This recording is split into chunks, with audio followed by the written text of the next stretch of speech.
రాదురా ఏ విజయం నీ కోసం నా కోసం, ఎటుపోదురా నువ్వు చేసిన కష్టం ఎప్పటికైనా సొంతం.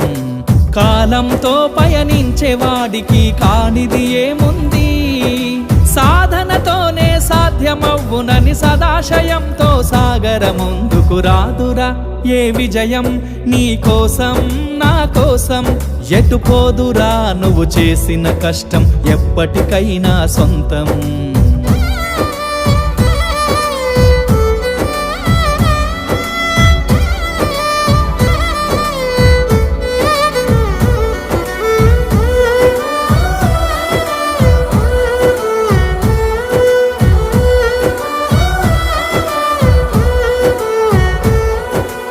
ఆకాశంలో అలలాగా పోయే ఆ పక్షులనే చూడు, అనుకున్న గమ్యమే